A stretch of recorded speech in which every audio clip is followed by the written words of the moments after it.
बहुत बढ़िया। चलिए स्टार्ट करते हैं आज की क्लास को। आप सभी लोग जुड़ चुके हैं तो आप सभी का बहुत बहुत स्वागत है आपके अपने चैनल वनडे एग्जाम टारगेट पर। सभी से नमस्कार।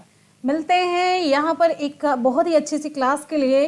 अब टॉपिक कौन सा है, जैसे कि आप सभी को पता है यहाँ पर थ्योरेटिकल क्लास चलती है, लेकिन साथ ही साथ में बस थ्योरी नहीं चलती है, लास्ट में आपको 50+ ऑब्जेक्टिव क्वेश्चन देखने को मिलेंगे।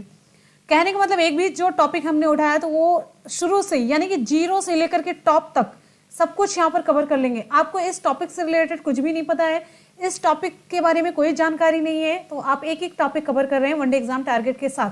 तो यहाँ पर हम लोग साइंस की क्लास कवर करेंगे। साइंस में आज का हमारा टॉपिक है ऊर्जा के परंपरागत स्रोत। तो अगर आप लोग तैयार हो चुके हैं तो चलिए क्लास को स्टार्ट करते हैं बिना किसी देरी के। पहले चलिए एक बार देखेंगे हम यहाँ पर सिलेबस में अगर हम साइंस की बात करते हैं तो ये सिलेबस तो अब चेंज नहीं होने वाला है। कहने का मतलब जो विज्ञान में वो विज्ञान ही रहेगा, उसका कॉम्बिनेशन भले चेंज हो सकता है। तो विज्ञान में हम लोगों ने देखिए क्या क्या कवर किया है। तो विज्ञान में पहले सबसे इंपॉर्टेंट चीज सिलेबस आप लोग इतना ध्यान से ऐसे पढ़ डालिए कि सिलेबस आपको याद हो जाए।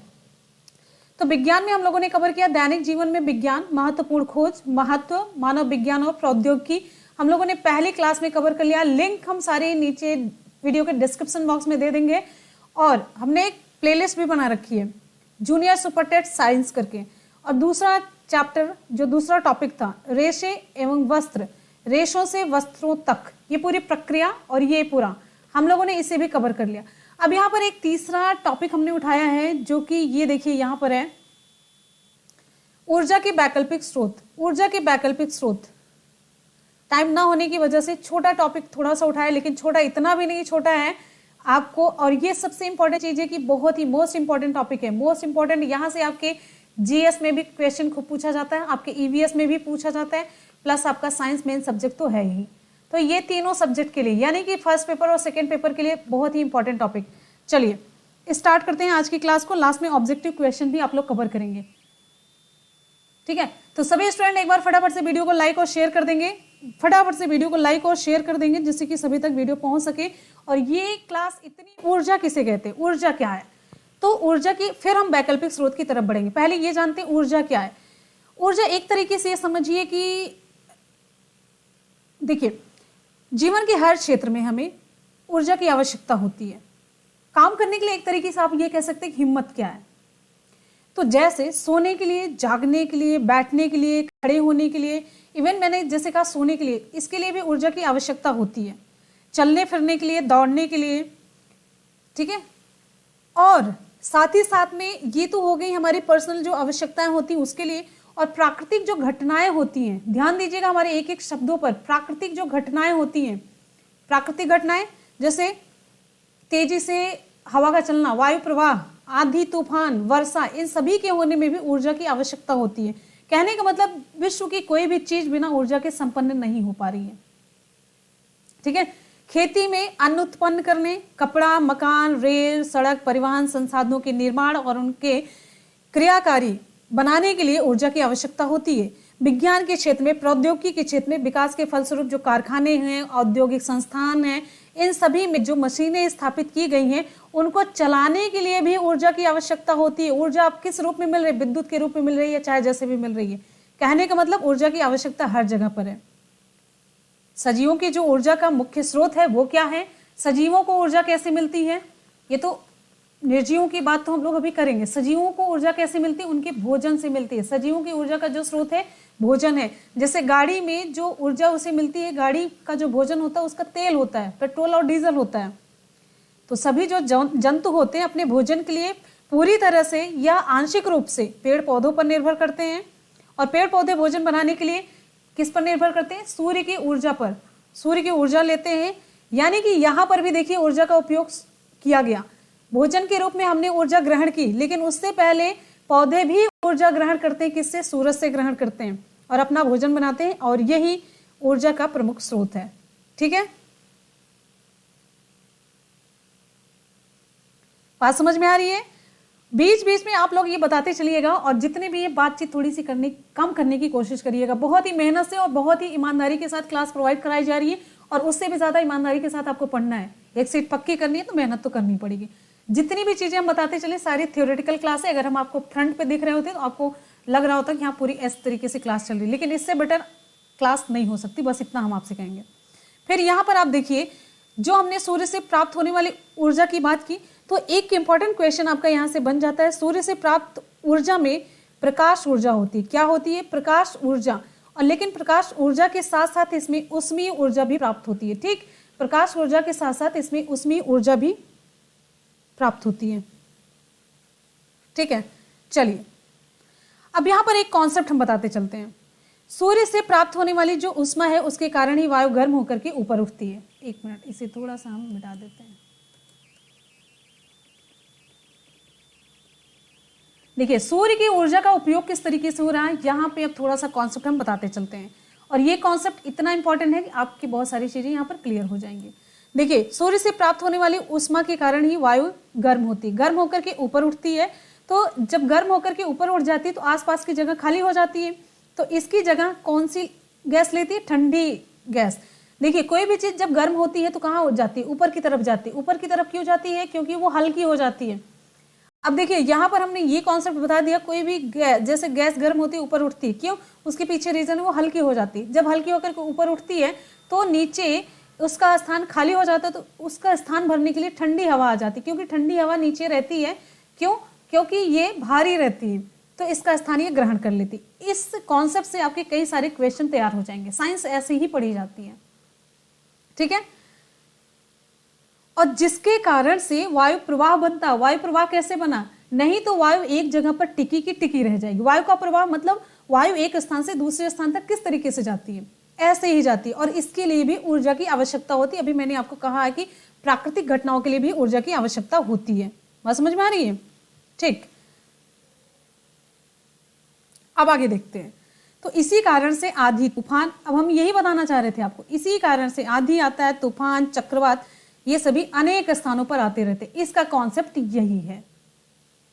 ठीक है, समुद्रों, झीलों, नदियों, तालाबों का जल सूर्य के ऊष्मीय विकिरण से, सूर्य के ऊष्मा के विकिरण से ये वाष्प के रूप में ऊपर उठता है।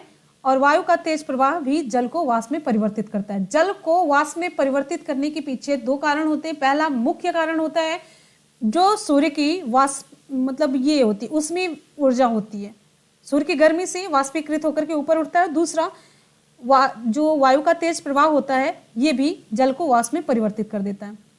अब जलवाष्प जब ऊपर उठ जाती है, जल ऊपर गया, जलवाष्प जब ऊपर उठती है तो ये क्या होता है? संघनन हो जाता है। जलवाष्प, गर्म हवा ऊपर गई, संघनन होता है, तो संघनन होता है तो ठंडी हो जाती है। संघनन में क्या होता है? संघनन की प्रक्रिया आप लोग समझते हैं? संघनन की प्रक्रिया किसे कहते हैं जानते हैं? संघनन की प्रक्रिया जैसे आप पानी रखे हैं ना, पानी आप भगोने में रखे हैं, पानी भगोने में रखे हैं, अब ये पानी ऊपर से ढक दिए तो पानी यहाँ पर भाप बन करके उड़ जाता है। ये प्रक्रिया हो गई वाष्पीकरण की। पानी जब भाप बन करके उड़ता है तो प्लेट पर जाकर के चिपक जाता है। ये वाष्पीकरण की प्रक्रिया में बस इतना हो, पानी भाप बन करके उड़ा और यहाँ पर जाकर चिपक जाता है प्लेट पर। लेकिन प्लेट पर ये फिर ठंडा होकर के कुछ देर के बाद देखेंगे ऐसे ऐसे बूंदों में जम जाता है। तो वाष्प जब ठंडी हो जाती है और बूंदों में परिवर्तित हो जाती है तो यही प्रक्रिया कहलाती है संघनन। तो यहाँ पर वाष्प ऊपर बनी, वाष्प ऊपर उठी, फिर संघनन की प्रक्रिया हुई, ये फिर बूंदों के रूप में बदल जाता है। फिर किस में बदलता है ये? एक मिनट, ये बूंदों के रूप में बदल जाता है यहाँ पर। तो यही होता है, बादलों का निर्माण होता है और ठंडे होने पर ये क्या होता है? नीचे जल ये वर्षा या हिमपात के रूप में नीचे गिर जाता है। उम्मीद है कि आपको ये पूरा कॉन्सेप्ट समझ में आ गया होगा। ठीक है,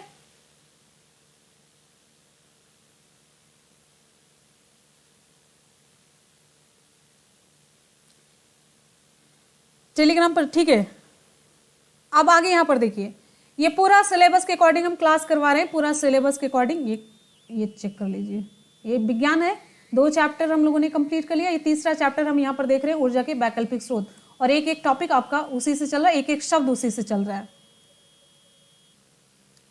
और सूर्य की प्रकाश की उपस्थिति में पेड़ पौधे प्रकाश संश्लेषण की क्रिया में जल, हरित लवक और कार्बन डाइऑक्साइड द्वारा रासायनिक यौगिक के रूप में अपना भोजन बनाते हैं। तो यहाँ पर एक इंपॉर्टेंट क्वेश्चन बनता है, आपके दिमाग में कुछ भी नहीं घुसा होगा, बस ये है कि भोजन जो पौधे बनाते हैं उसमें प्रकाश ऊर्जा किसमें बदलती है? रासायनिक ऊर्जा में बदलती। बहुत ही टफ क्वेश्चन है ये, प्रकाश ऊर्जा किसमें बदलती है? रासायनिक ऊर्जा में। ठीक है, चलिए, और यहीं से क्वेश्चन आपका पूछा जाता है, प्रकाश संश्लेषण की क्रिया में सूर्य की ऊर्जा रासायनिक ऊर्जा के रूप में संचित हो जाती। ये मोस्ट इंपॉर्टेंट क्वेश्चन आपका बन जाता है। नोट कर लीजिए, प्रकाश संश्लेषण की क्रिया में सूर्य की ऊर्जा जो सौर ऊर्जा होती है रासायनिक ऊर्जा के रूप में संचित हो जाती है। अब यही पेड़ पौधे हमारे भोजन के स्रोत हैं, इसीलिए हमें भोजन से प्राप्त होने वाली ऊर्जा का मुख्य स्रोत किसे माना जाता है? वो भी सूर्य की ऊर्जा को ही माना जाता है। इसलिए एक और इंपॉर्टेंट क्वेश्चन बनता है, हमारे पूरे वायुमंडल में या फिर पूरे इस पर्यावरण में ऊर्जा का मुख्य स्रोत क्या है? तो आपका उत्तर हो जाता है सूर्य। क्लियर है? सूर्य हो जाता है। ठीक, चलिए 2 क्वेश्चन आपके एकदम से स्टैंडर्ड बन जाते हैं यहाँ पर। और यहाँ पर एक और इंपॉर्टेंट क्वेश्चन आपको बताते हैं, कॉन्सेप्ट से रिलेटेड है। कॉन्सेप्ट ये है कि लकड़ी और गोबर से बने उपले जो होते हैं, लकड़ी, देखिए ध्यान से, लकड़ी और गोबर से बने उपले पूछा जाता है आपसे, लकड़ी और गोबर से बने उपले, यहाँ पर देख लीजिए थोड़ा सा साफ है, लकड़ी और गोबर से बने जो उपले होते हैं उसमें कौन सी ऊर्जा होगी? जल्दी से आप कमेंट सेक्शन में बताइए।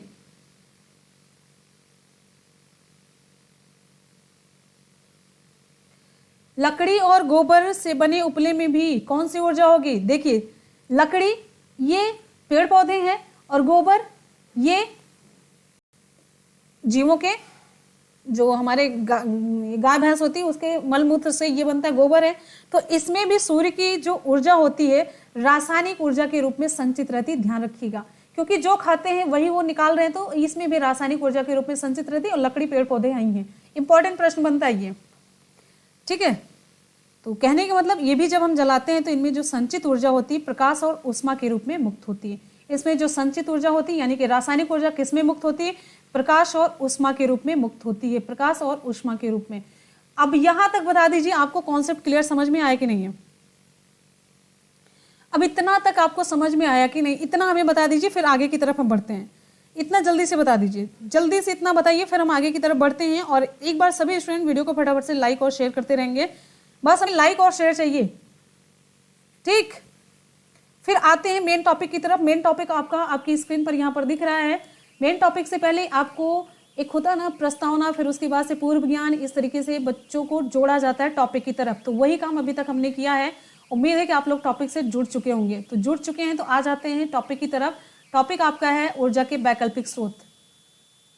ये तो ऊर्जा हो गई। अब ऊर्जा के वैकल्पिक स्रोत की हम बात करते हैं। विकल्प के रूप में ऊर्जा का स्रोत क्या है? देखिए ऊर्जा के स्रोत अब उपलब्धता के आधार पर हम इसको किस में बांटेंगे? उपलब्धता के आधार पर बांटेंगे कि कितना उपलब्ध है। Very good. तो आप लोगों से जब हम थोड़ा सा फीडबैक मांगे, बहुत बढ़िया, वेरी गुड वेरी गुड। बस यहां पर एकदम से कॉन्सेप्ट आपका क्लियर होता चलना चाहिए। मतलब अगर हम ये चाहते हैं, अगर आप लोग इस क्लास के लिए टाइम अपना दे रहे हैं, अभी आपको पता है शाम से मैंने ये क्लास तैयार की है, शाम से मैंने ये क्लास तैयार की है, शाम से लेकर के अभी तक आप टाइम जोड़ लीजिए, 4 घंटे के बाद ये क्लास आपकी तैयार होकर के आपके सामने आई है। हम खुद अकेले करते हैं, इस वजह से हमारे पास कोई नहीं है। तो ऊर्जा के स्रोत की अगर हम बात करते हैं यहाँ पर, तो हम ये कह रहे हैं कि अगर आप लोग टाइम यहाँ दे रहे हैं तो कहने का मतलब ये चीजें यहाँ पर क्लियर हो जानी चाहिए। ऊर्जा के स्रोत की बात करते हैं, उपलब्धता के आधार पर जो चीजें हमें उपलब्ध हैं उसके आधार पर हम ऊर्जा के स्रोत को कितने भागों में बांटेंगे? उपलब्धता के आधार पर हम ऊर्जा के स्रोत को 2 भागों में बांटेंगे। बहुत इंपॉर्टेंट आगे आने वाला है, अगला देखिए। बांटेंगे हम किसमें? सीमित, या हम इसे अनवीकरणीय ऊर्जा के स्रोत कहेंगे। दूसरा है असीमित या नवीकरणीय ऊर्जा के स्रोत। यहाँ पर हम सीमित लगाते हैं तो आ आगे जोड़ देंगे, यहाँ पर आ आगे लगाते हैं तो यहाँ पर एक आ कम कर देंगे। तो इस तरीके से दोनों में अगर कभी भी कंफ्यूजन हो तो ये ट्रिक आप लोग लगा लीजिएगा। सीमित, अनवीकरणीय, यहाँ पर सीमित है, आगे कुछ नहीं, तो यहाँ पर आगे जोड़ लेंगे, आगे यहाँ पर है तो यहाँ पर आगे हटा देंगे। ठीक है, चलिए अब यहाँ पर 2 ऊर्जा के स्रोत हैं, हम इसे डिटेल में कवर करते हैं। एक एक चीज हम यहाँ पर बताते चलेंगे, एक एक चीज, आपका कुछ भी नहीं छूटेगा। चलिए अब यहाँ पर सीमित और अनवीकरणीय ऊर्जा स्रोत के बारे में पढ़ लेते हैं। देखिए सीमित जो है मतलब वो जल्दी मिलने वाला नहीं है, सीमित है भाई, मात्रा कम है। ठीक है, तो जैसे हमने आपको बार बार बताया है, ये फिर से ना प्राप्त होने वाले ऊर्जा के स्रोत हैं, सीमित हैं, इनकी मात्रा कम है। अनवीकरणीय, इनका नवीकरण नहीं किया जा सकता, या आप कहेंगे किया जा सकता लेकिन समय इतना ज्यादा लगेगा तो इसको ना के बराबर ही मानेंगे, तो हमारी कई पीढ़ियां ऐसे ही बीत जाएंगे। जैसे एग्जाम्पल के तौर पे, एग्जाम्पल बहुत इंपॉर्टेंट, पत्थर का कोयला और पेट्रोलियम उत्पाद। पेट्रोलियम उत्पाद में आपका आ जाता है पेट्रोल, मिट्टी का तेल, प्राकृतिक गैस। ये सभी ऊर्जा के ऐसे स्रोत हैं जिन्हें फिर से नहीं प्राप्त किया जा सकता। जो पेड़ पौधे पृथ्वी के अंदर गहराई में दब गए, देखिए बहुत समय पहले जब कभी कुछ आया होगा प्राकृतिक आपदा, तो पेड़ पौधे प्लस जीव जंतु दोनों जमीन के अंदर दब गए। और कैसे ये पेट्रोलियम में और कोयले में बदलते हैं, ऑक्सीजन की अनुपस्थिति में। ऑक्सीजन की अनुपस्थिति में ध्यान रखिएगा, ऑक्सीजन की अनुपस्थिति में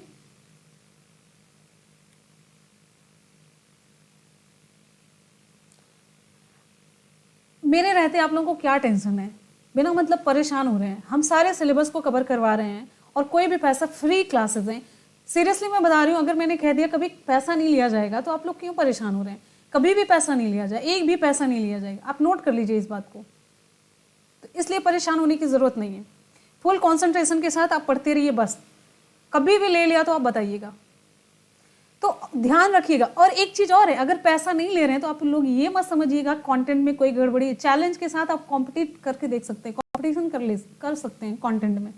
देख लीजिए, चाहे जहां भी, चाहे जैसे भी, किसी भी जगह से कम पड़ा तो आप बताइएगा, उसके लिए भी आप शिकायत कर सकते हैं। तो पहली इंपॉर्टेंट चीज ये है, जो सीमित और आणविकरणीय ऊर्जा के स्रोत हैं, वो उसका एग्जाम्पल हमने आपको बता दिया। जैसे मैंने बताया, पत्थर का कोयला और पेट्रोलियम उत्पाद दो ही हैं, लेकिन अब पत्थर का कोयला और पेट्रोलियम उत्पाद को जब हम बांटते हैं तो कोयला तो हो गया, और पेट्रोलियम उत्पाद में आपका डीजल, पेट्रोल, मिट्टी का तेल, प्राकृतिक गैस, ये सब आ जाता है।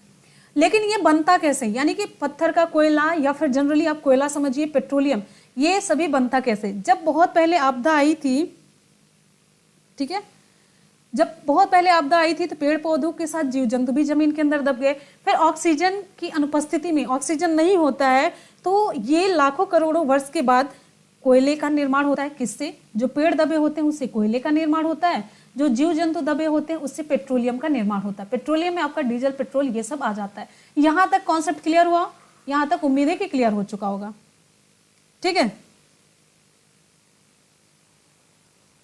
बिल्कुल, आप सभी के बहुत सारे कमेंट अच्छे से आ रहे हैं, बाद में पढ़ लेते हैं, लेकिन यहां पर पहले कॉन्सेप्ट की तरफ आ जाते हैं, क्योंकि एक बार जब वो बन जाता है ना तो वो टूट जाता है, तो बीच में सही नहीं लगता। फिर उसके बाद क्या होता है, जो कोयला होता है, कोयला कुछ समय के बाद क्या होता है, कुछ मतलब पथरीले पदार्थ और कार्बन के जटिल, ये जो कोयला होता है ना, ये मेनली कुछ पथरीले पदार्थ और कार्बन के जटिल यौगिकों से बना होता है। और ये पेट्रोलियम हमने आपको बता दिया, बस इतना सा है, ठीक है। तो पेट्रोलियम क्या होता है, यहां पर एक क्वेश्चन और बनता है कि ये सैकड़ों हाइड्रोकार्बन का मिश्रण होता है। हाइड्रोकार्बन किसे कहते हैं? जिसमें हाइड्रोजन और कार्बन मिला होता है। तो हाइड्रोजन और कार्बन, हाइड्रोजन और कार्बन का मिश्रण होता है, ठीक है। और यहां पर एक इंपॉर्टेंट चीज आप देखिए, पेट्रोलियम से क्वेश्चन पूछते हैं, आप लोग कमेंट सेक्शन में बताइएगा। पेट्रोलियम से जो मिट्टी का तेल हम प्राप्त करते हैं, अब ये जो चीज मिल गई, गॉड गिफ्टेड हमें मिली, पेट्रोलियम मिल गया। क्या आपको लगता है जो डीजल, पेट्रोल शुद्ध बिक रहा है, क्या वैसे ही जमीन से डायरेक्टली निकाला गया? नहीं निकाला गया।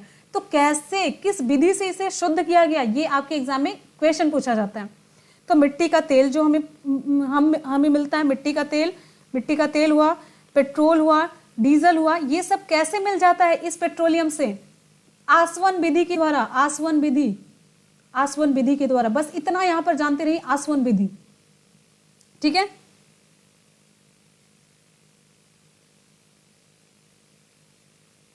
चलिए,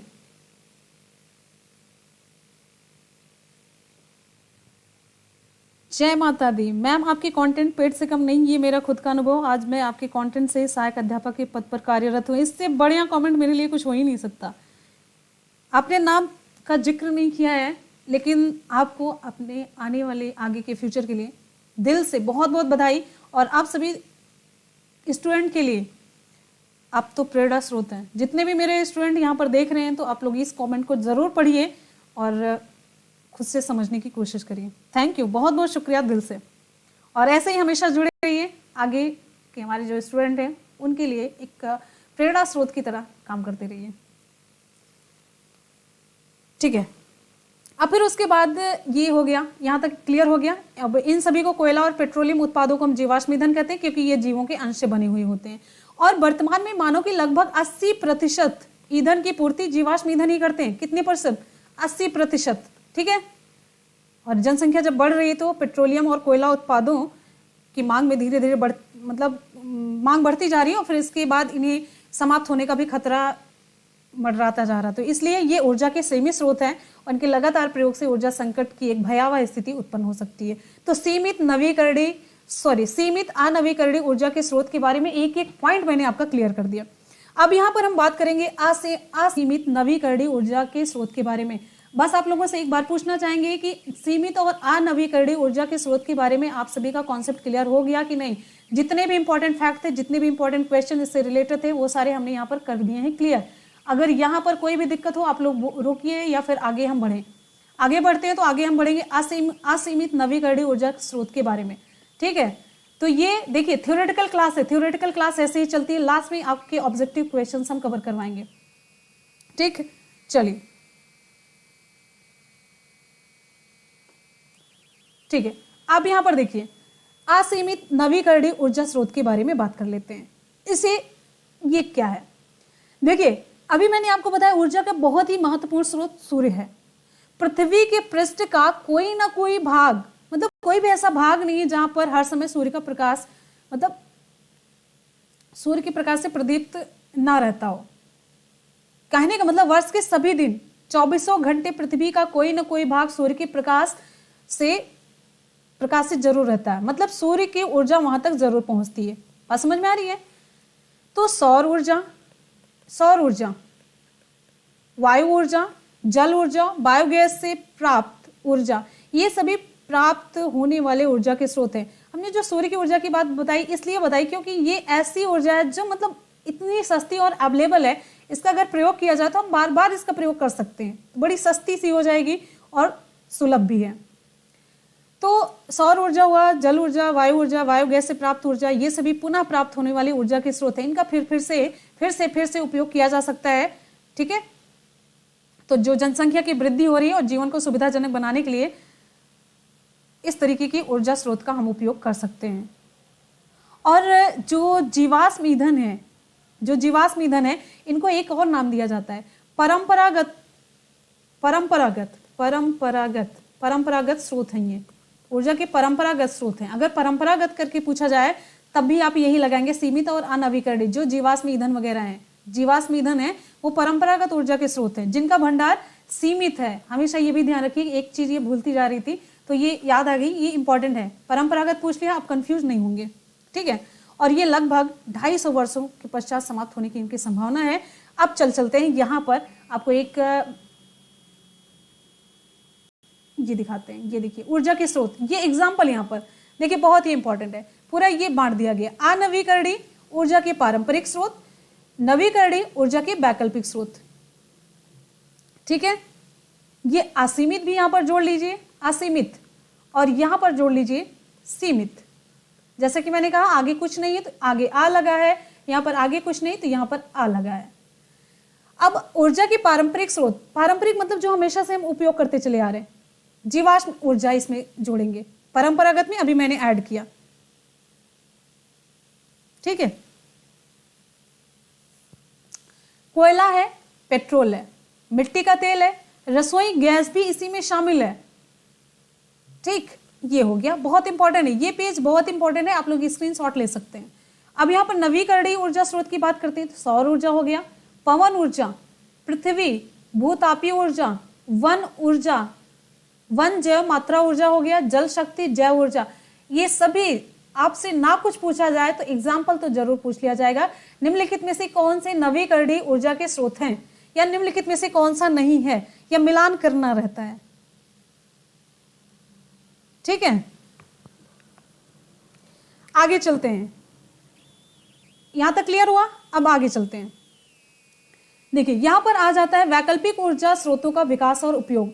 अब यहां पर बात हो जाती है कि ये सारी चीजें तो हो गई, यहां पर हमने कॉन्सेप्ट पढ़ लिया अनवीकरणीय, नवीकरणीय का और ये सारी चीजें, लेकिन फिर वैकल्पिक ऊर्जा स्रोतों का विकास कैसे किया जाए, जैसे जो चीजें हैं उसको अलग तरीके से हम यूज कैसे कर सकते हैं, अपने दैनिक जीवन में इसका उपयोग कैसे कर सकते हैं। तो यहाँ पर आप देखिए सौर ऊर्जा, गतिमान वायु, प्रवाहित जल की ऊर्जा, जैसे देखिए कुछ परंपरागत ऊर्जा स्रोत है ना। वैकल्पिक ऊर्जा स्रोत की बात क्यों आ रही है आपके जो सिलेबस में? वैकल्पिक ऊर्जा स्रोत का मतलब क्या जान रहे हैं?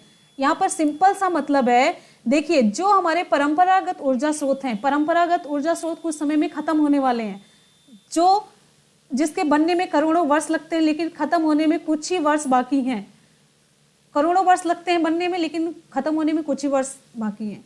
तो कहने का मतलब उसकी जगह पर अगर हम कुछ विकल्प के रूप में ना चूज करें, ना कुछ प्रयोग करें, तब तो वो तो खत्म ही हो जाएंगे। तो कहने का मतलब वैकल्पिक ऊर्जा के स्रोत हमें खोजने हैं, खोजा भी जा चुका, लेकिन उसका विकास कैसे, मतलब उसका प्रयोग कैसे किया जाए।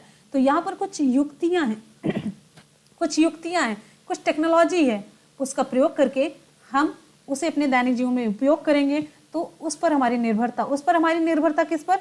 जो पारंपरिक स्रोत है, परंपरागत वाले स्रोत हैं, जीवाश्म ईंधन वाले, वो कम हो जाएंगे। ये कॉन्सेप्ट क्लियर हुआ? आपके टॉपिक का कॉन्सेप्ट क्लियर होना बहुत जरूरी है। ठीक, चलिए अब आगे देखेंगे। लकड़ी जलने से कभी कोयला नहीं बनता है, लकड़ी जलने से कभी कोयला नहीं बनेगा।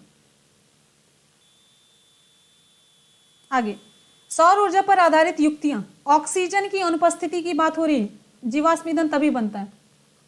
चलिए सौर ऊर्जा पर आधारित युक्तियों की हम बात करते हैं। तो देखिए जब हम उपयोग करेंगे वैकल्पिक ऊर्जा की, तो उसमें देखिए सौर ऊर्जा होगा, गतिमान वायु, प्रवाहित जल की ऊर्जा, समुद्री ज्वार भाटा, जैव मात्रा, नाभिकीय ऊर्जा, ये सभी वैकल्पिक ऊर्जा के स्रोत हैं, ध्यान रखिएगा। और इन पर आधारित कुछ युक्तियां हैं जो वर्तमान में प्रयोग की जा रही है। किसके लिए? ऊर्जा के लिए प्रयुक्त की जा रही है। अब सौर ऊर्जा पर आधारित कुछ युक्तियां हैं जो कि हम आपको बताते हैं। देखिए अगर हम सौर ऊर्जा के उपयोग की बात करते हैं तो देखिए पृथ्वी पर लगभग अगर देखा जाए तो 1 घंटे में पड़ने वाली सौर ऊर्जा समस्त विश्व की जनसंख्या द्वारा एक वर्ष में खर्च की जाने वाली कुल ऊर्जा के लगभग बराबर होती है। मेरी बात सुनिएगा, पृथ्वी पर 1 घंटे में पड़ने वाली जो सौर ऊर्जा होती है वो समस्त विश्व की जनसंख्या द्वारा एक वर्ष में खर्च की जाने वाली कुल ऊर्जा के लगभग बराबर होती है। यानी कि दिन के दिन ये हमारी ऊर्जा खत्म ही होती जा रही है। तो इसका उपयोग ज्यादा से ज्यादा करना चाहिए। ठीक है, चलिए सोलर कुकर, पहली हमारी युक्ति है सोलर कुकर।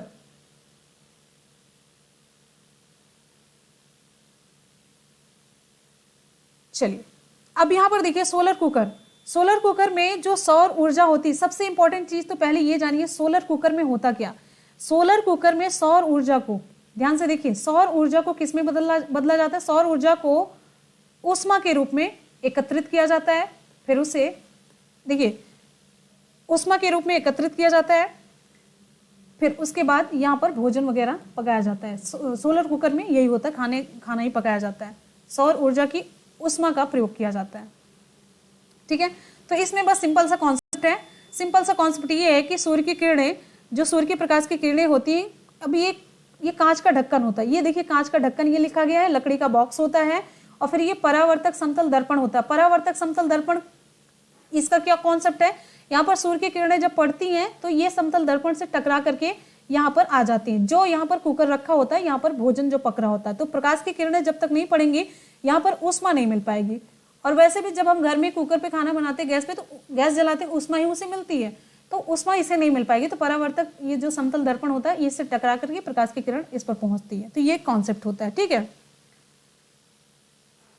ठीक है। और फिर बॉक्स में जो बर्तन रखा होता है उसकी भीतरी दीवारों पर ये पड़ती है, और बर्तन की बाहरी सतह और बॉक्स की दीवारें व तल सभी किस रंग के होते हैं? ये सारी चीजें, बर्तन भी और ये तल वगैरह किस रंग के होते हैं? काले रंग के होते हैं। इसके पीछे कॉन्सेप्ट ये होता है कि जो काली सतह होती है प्रकाश की क्या होती है? अवशोषक होती है। ठीक है, नैन्सी लास्ट में बताते हैं, लास्ट में। ठीक है, प्रकाश को अवशोषित करती है, प्रकाश को ज्यादा अवशोषित करती है। ठीक है, और जस्ट इसका अपोजिट व्हाइट के लिए होता है, ये परावर्तक होती है। तभी हम गर्मियों में व्हाइट कपड़े पहनते हैं और ठंडियों में काले कपड़े ज्यादा पहनते हैं। हालांकि ऐसा कोई कॉन्सेप्ट नहीं हम फॉलो करते, लेकिन ऐसा होता है साइंटिफिकली। तो फिर क्या होता है? बॉक्स के अंदर का ताप बढ़ जाता है, 2-3 घंटे के अंदर खाना पक जाता है। हालांकि टाइम बहुत लगता है। जब अभी आपको ये पता रहे कि खाना 2-3 घंटे के बाद खाना है, तभी इसमें खाना बनाना होता है। ठीक है,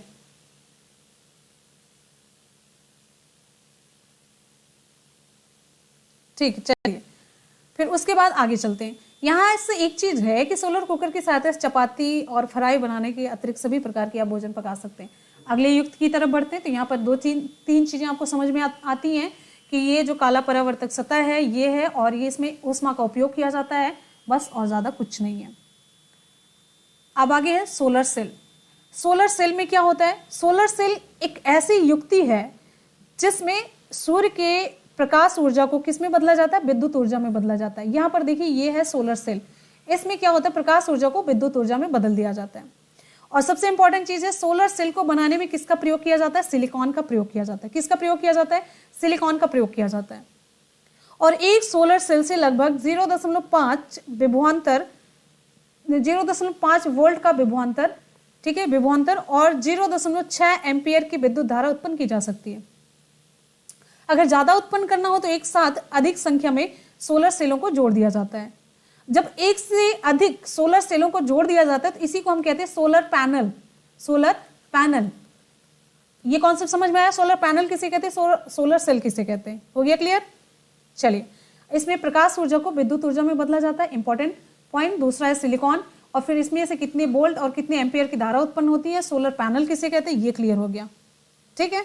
और फिर इसके बाद से जो ऊर्जा उत्पन्न हो जाती है बैटरी से जोड़ दी जाती है, और फिर उसके बाद मतलब इसका जो सोलर पैनल द्वारा उत्पादित विद्युत का उपयोग होता है बैटरी को चार्ज करने के लिए किया जाता है।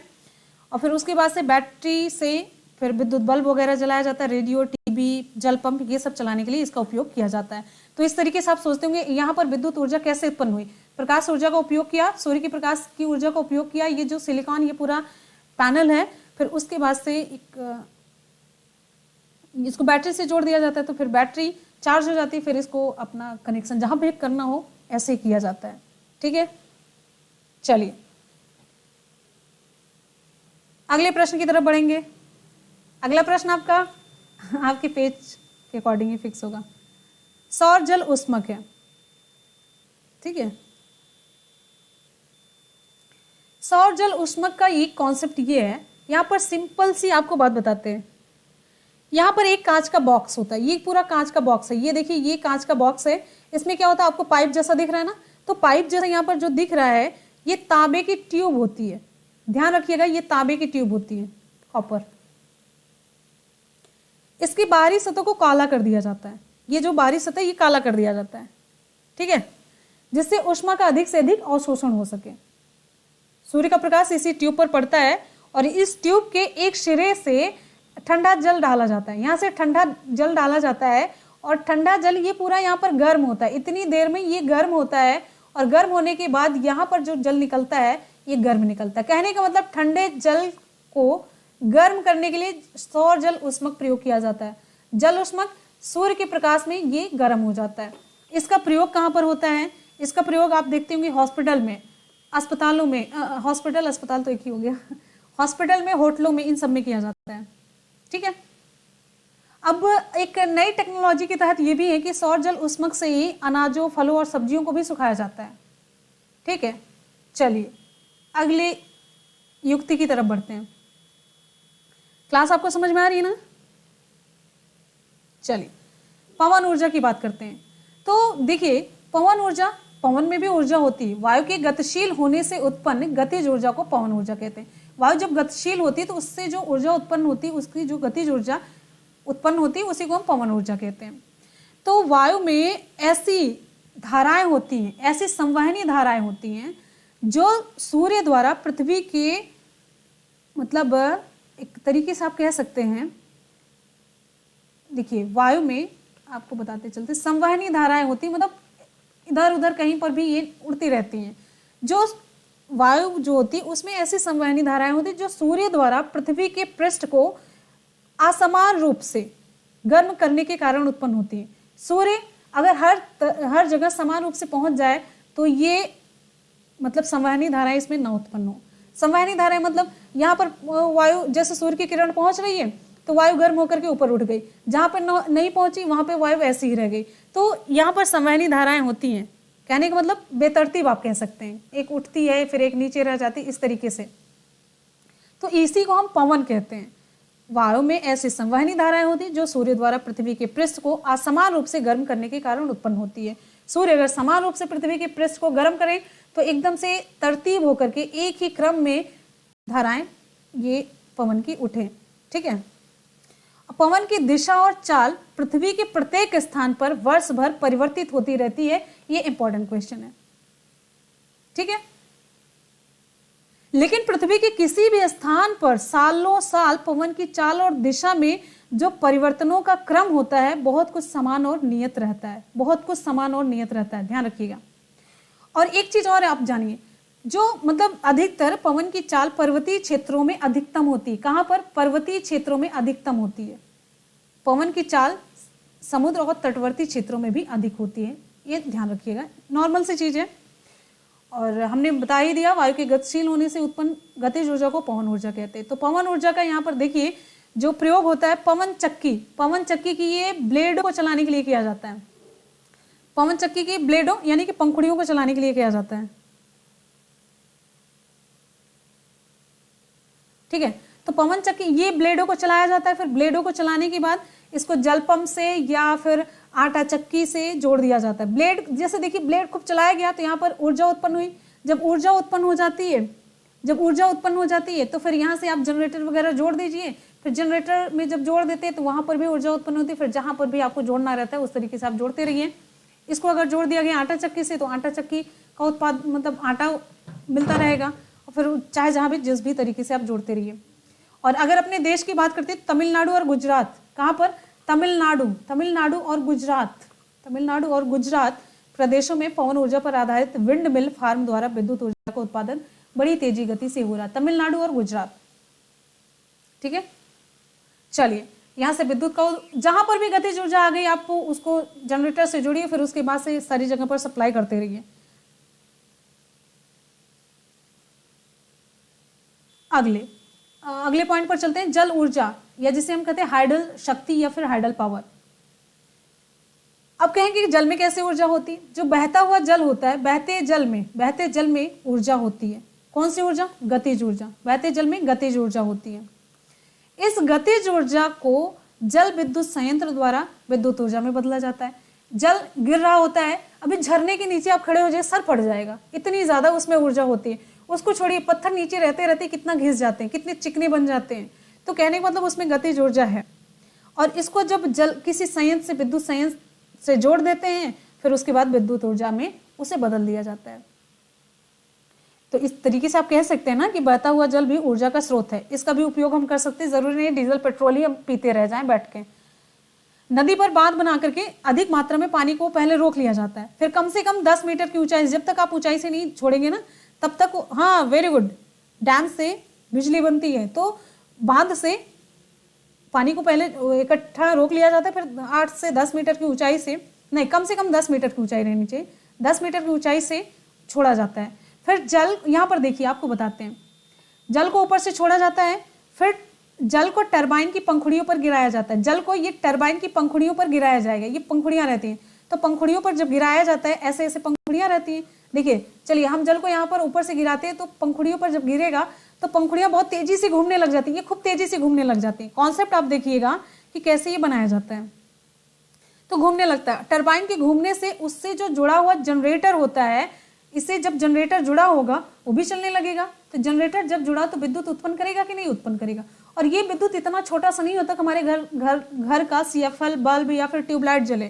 तो इसे विद्युत तारों की सहायता से इस ऊर्जा को गांवों शहरों में भेजा जाता है। गांवों में शहरों में जहां जहां भी जरूरत होती है वहां पर भेजा जाता है। गांवों शहरों कस्बों में भेजा जाता है। ठीक है, तो जल संयंत्र यहाँ पर आप देखिए, ये देखिए जो जल संयंत्र है यहाँ पर देखिए, रिहंद कहाँ पर है? रिहंद ये उत्तर प्रदेश में है, भाखड़ा नांगल पंजाब में, टिहरी उत्तराखंड में। इंपॉर्टेंट ये फैक्ट है, इसको नोट कर लीजिए।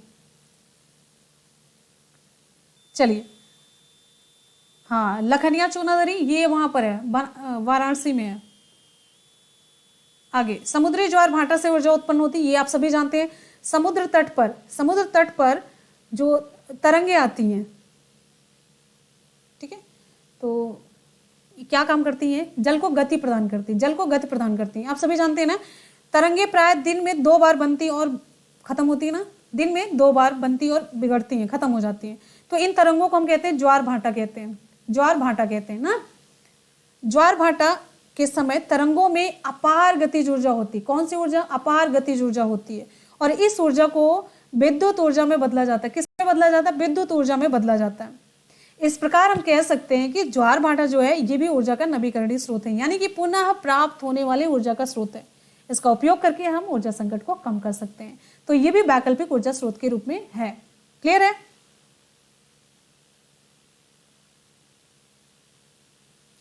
फिर उसके बाद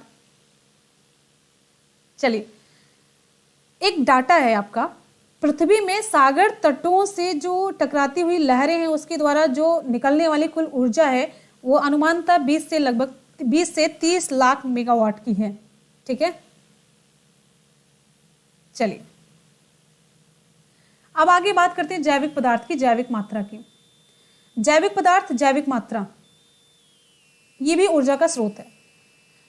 तो जीव जंतुओं के मल मूत्र, गोबर, कचरा, कृषि उत्पादों के अपशिष्ट आदि को हम क्या कहते हैं? जैव मात्रा कहते हैं। स्क्रीन पर दिख रहा है कि नहीं? ये दिख रहा है, नहीं दिख रहा? हम बोलते चल रहे हैं।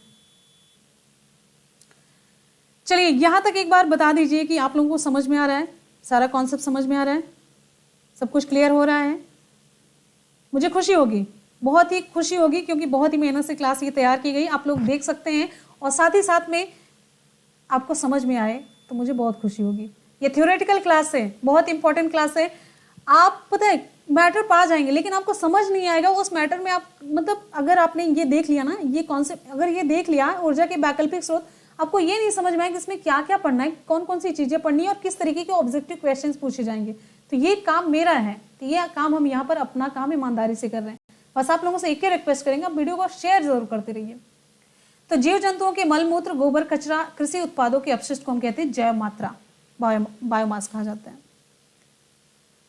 और आप कहेंगे जैव मात्रा से कैसे ऊर्जा उत्पन्न होती है? तो इसको एक बहुत ही अच्छे तरीके के संयंत्र में विघटित करके, तोड़ करके ऊर्जा के एक स्रोत जिसका नाम है बायोगैस, जिसका नाम है बायोगैस, इसका उत्पादन किया जाता है। ठीक, अब गोबर में आपको मैंने बताया जो संचित होती है गोबर में, ठीक है नैन्सी, परंपरागत में, ठीक है चलिए, परंपरागत में एक कॉन्सेप्ट, सिंपल सा कॉन्सेप्ट है परंपरागत में जो अभी तक हम लोग प्रयोग करते आ रहे हैं। परंपरागत में जैसे अनवीकरणीय ऊर्जा स्रोत, अनवीकरणीय ऊर्जा स्रोत होता है।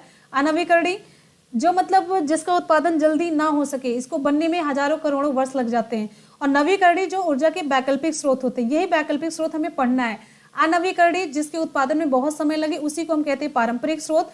नवीकरणीय जिसे फिर से बनाया जा सके इसे कहते हैं ऊर्जा के वैकल्पिक स्रोत। यानी कि इस अनवीकरणीय के विकल्प में जो हम ऊर्जा का उपयोग कर रहे हैं वो हो गया। अनवीकरणीय में एग्जांपल है कोयला, पेट्रोल, रसोई गैस, मिट्टी का तेल, कोयला, ये सब है। और इसमें आ जाता है आपका पवन ऊर्जा, सौर ऊर्जा, जैव ऊर्जा, जल शक्ति, वन जैव मात्रा ऊर्जा, भूतापीय ऊर्जा, ज्वार भाटा, ये सारी चीज जो हम अभी पढ़ रहे हैं। ठीक है,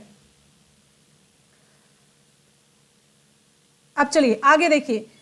अब यहाँ पर देखिए गोबर में जो संचित रासायनिक ऊर्जा होती है उससे बायोगैस में बदलने का कार्य गोबर गैस प्लांट में किया जाता है। कहाँ पर किया जाता है? गोबर गैस प्लांट। अब ये रहा गोबर गैस प्लांट।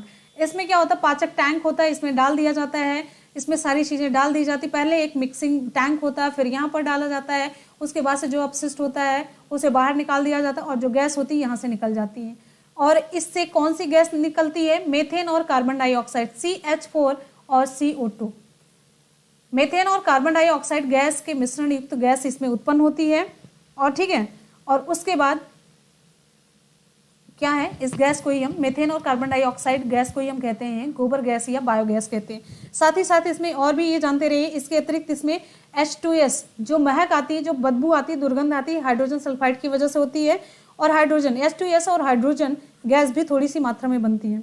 जो गोबर गैस प्लांट के अवशिष्ट होते हैं, अपशिष्ट पदार्थ, उसको कंपोस्ट खाद के रूप में भी प्रयोग कर लिया जाता है। ठीक है, चलिए अब ये हो गया, आगे चलते हैं। नाभिकीय ऊर्जा या परमाणु ऊर्जा की बात करते हैं। नाभिकीय ऊर्जा या परमाणु ऊर्जा की बात करते हैं तो यहाँ पर नाभिकीय ऊर्जा में आप समझते हैं, ये चीज समझते होंगे ना कि कोई भी परमाणु है उसका जो द्रव्यमान होता है उसके नाभिक में होता है, यानी कि उसके केंद्र में होता है, उसका नाभिक सघन होता है, तो उसके केंद्र में सभी इसकी जो ऊर्जा होती है, मतलब किसी परमाणु का जो द्रव्यमान होता है उसके नाभिक में होता है। पूरा यहाँ पर आप समझ सकते हैं, यहीं पर सब कुछ होता है इसका। एक मिनट, पेन नहीं चल रही है, ठीक है। तो जब भी किसी भारी तत्व, जब नाभिक में, यहाँ पर आपको मैंने बताया परमाणु का जो द्रव्यमान होता है उसके नाभिक में होता है, इसी में परमाणु की अधिकांश ऊर्जा भी होती है, अधिकांश ऊर्जा भी इसी में ही होती है। तो जब मतलब किसी भारी तत्व को, देखिए जब किसी भारी तत्व को हल्के तत्वों में, भारी तत्व मतलब जब कोई भारी तत्व होता है उसको हल्के नाभिकों में तोड़ा जाता है, मतलब भारी तत्व हुआ तो उसका नाभिक भी भारी हुआ, इसको हल्के तत्वों में यानी कि हल्के नाभिकों में तोड़ा जाता है। तब क्या होता है, इसमें अत्यधिक परिमाण में, क्वांटिटी में ऊर्जा मुक्त होती है। जब भी किसी चीज को, बड़ी चीज को छोटे में तोड़ते हैं तो यहाँ पर ऊर्जा मुक्त होती है, यही होती है नाभिकीय परमाणु ऊर्जा। यानी कि परमाणु को तोड़ा जा रहा है छोटे छोटे पार्ट में, छोटे परमाणुओं में, तब यहाँ पर हो जाती है जो ऊर्जा मुक्त होती है उसे कहते हैं परमाणु ऊर्जा। या फिर आप नाभिक का कॉन्सेप्ट यहाँ से लेते हैं, क्योंकि परमाणु के अंदर ही नाभिक होता है, तो उसे हम कहते हैं नाभिकीय ऊर्जा कहते हैं, ठीक है। तो इस प्रक्रम को हम क्या कहते हैं, तोड़ने के प्रक्रम को विखंडन कहते हैं। ये सभी जानते हैं आप लोग, विखंडन, वह है भी नहीं है, विखंडन कहते हैं। तो नाभिक के विखंडन से प्राप्त ऊर्जा को हम नाभिकीय ऊर्जा कहते हैं। ये कॉन्सेप्ट क्लियर होगा। और यदि नाभिक के विखंडन की क्रिया को नियंत्रित किया जाए तो इसे कहते हैं नियंत्रित नाभिकीय विखंडन। यहाँ पर आगे देखिए, नियंत्रित नाभिकीय विखंडन। और जब ये क्रिया अनियंत्रित चलती रहती, कोई रोक टोक नहीं होती, तो कहा जाता है अनियंत्रित नाभिकीय विखंडन। और आपको यहाँ पर बता देते हैं, जब भी अनियंत्रित नाभिकीय विखंडन की प्रक्रिया होती है तो बहुत ही ज्यादा मात्रा में, विशाल मात्रा में ऊर्जा मुक्त होती है, जिसका एग्जाम्पल है आपके परमाणु बम का जो विस्फोट होता है, ठीक है। जब ऊर्जा का उपयोग करना हो, यानी कि उपयोगी रूप में ऊर्जा उत्पादन के लिए कौन सा विखंडन जरूरी होता है, नाभिकीय विखंडन की क्रिया, लेकिन वो नियंत्रित हो। यहां पर ये सारे कॉन्सेप्ट क्लियर हो गया, ठीक, बिल्कुल। अब यहां पर अगर हम भारी, सघन और हल्के नाभिक की बात करते हैं तो देखिए एक एग्जांपल आपको बता देते हैं, यूरेनियम भारी नाभिक है, यूरेनियम भारी नाभिक का एग्जांपल है, भारी नाभिक का एग्जांपल है। और इसे किसमें तोड़ा जाता है, वो यहां पर बेरियम और क्रिप्टन में, ध्यान रखिएगा, बेरियम और क्रिप्टन।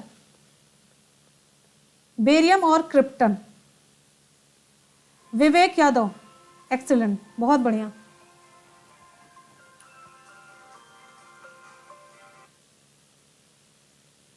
चलिए आगे चलते हैं। अगला हमारा यहाँ पर जो पॉइंट रहेगा, इसमें आपको एक चीज और बताते चलते हैं। एक नाभिकीय भट्ठी की बात आती है, ठीक है, नाभिकीय भट्ठी।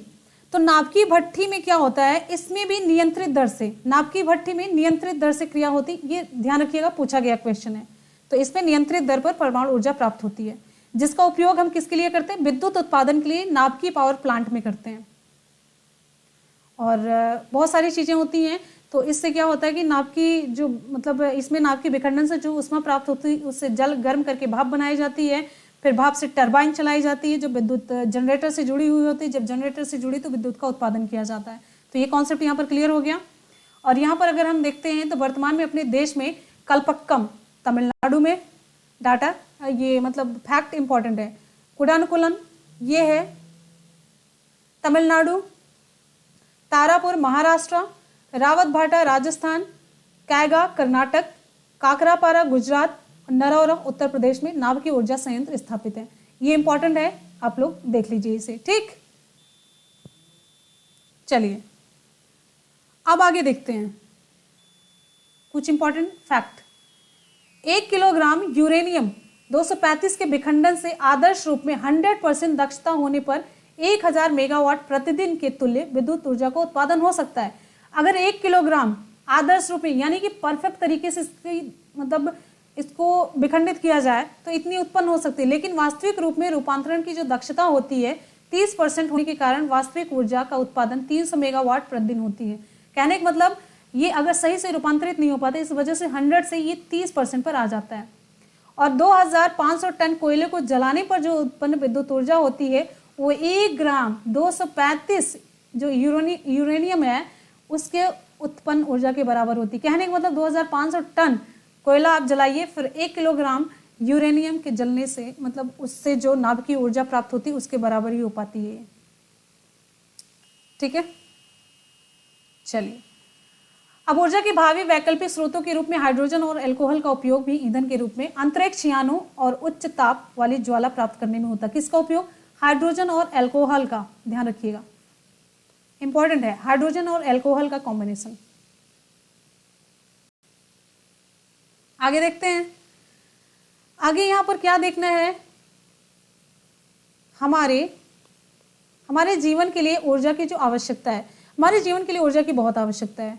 मुख्य रूप से भोजन पकाने से लेकर के बहुत ही सारी, मतलब अपने जीवन में जो भी सुविधा हमें लेनी होती है तो उसके लिए हम बहुत सारे संसाधनों का उपयोग करते हैं। उद्योग, यातायात, मनोरंजन के लिए उपकरणों का प्रयोग करते हैं और जनसंख्या वृद्धि के कारण खाद्य पदार्थ जैसे डबल रोटी, बिस्किट, ठंडे पेय, आइसक्रीम, इन सभी का उत्पादन भी व्यावसायिक स्तर पर हो रहा है, तो सभी में ऊर्जा की आवश्यकता है। ऊर्जा संरक्षण का कॉन्सेप्ट ये है, बस इसमें हमें आपको कॉन्सेप्ट बताना है।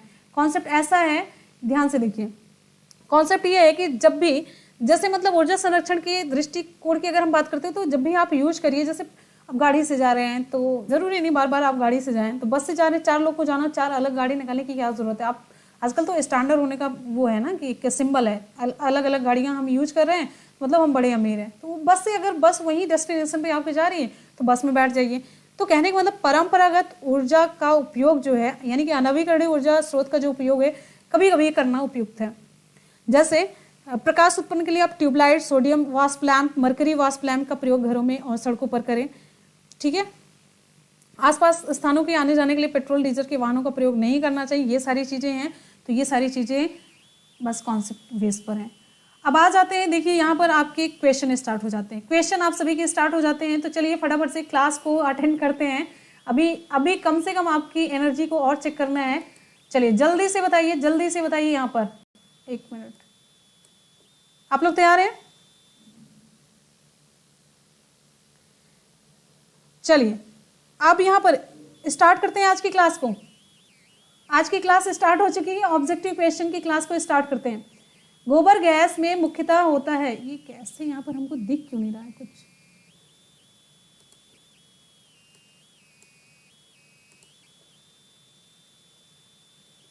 एक मिनट रुकिए, कुछ और यूज करते हैं लैपटॉप का। गोबर गैस में मुख्यतः होता है, कौन सी गैस होती है? मीथेन, एसिटिलीन, एथिलीन या फिर ईथर? विकल्प कौन सा सही होगा? फटाफट से रिप्लाई करते रहिए।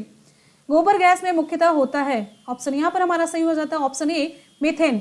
जल्दी से रिप्लाई करते रहिए, CH4। और यहाँ पर अब ये क्वेश्चन आपका पेपर फर्स्ट, पेपर सेकंड दोनों के लिए इक्वली इंपॉर्टेंट हो जाता है। तो चलिए जल्दी से, ऑप्शन यहाँ पर हमारा ए सही हो जाता है, मीथेन।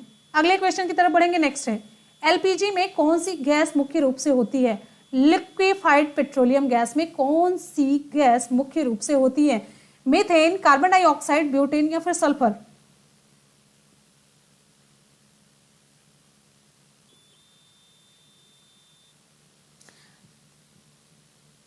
LPG में कौन सी गैस मुख्य रूप से होती है? चलिए फास्ट रिप्लाई आप लोग करते रहिए, सुपर फास्ट रिप्लाई।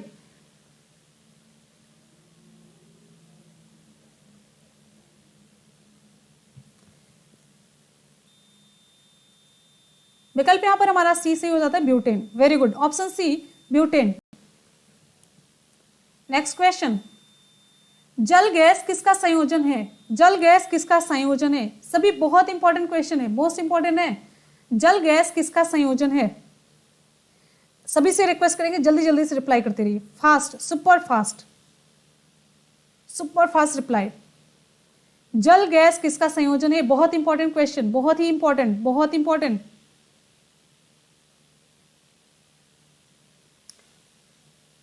विकल्प यहां पर हमारा सही हो जाता है ऑप्शन सी, कार्बन मोनोऑक्साइड और हाइड्रोजन गैस का। बहुत इंपॉर्टेंट क्वेश्चन है, कार्बन मोनोऑक्साइड और हाइड्रोजन का।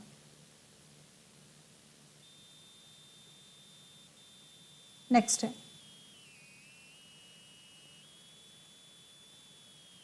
बायोगैस संयंत्र से निष्कासित निम्नलिखित में से कौन सी गैस ईंधन गैस के रूप में उपयोग में आती है? बायोगैस संयंत्र से, सभी देखिए, जब आप थ्योरी की क्लास करते हैं ना, थ्योरी पढ़ते हैं, थ्योरी पढ़ने के बाद जब आप ऑब्जेक्टिव करते हैं ना, तो सच में बहुत ही मजा आता है।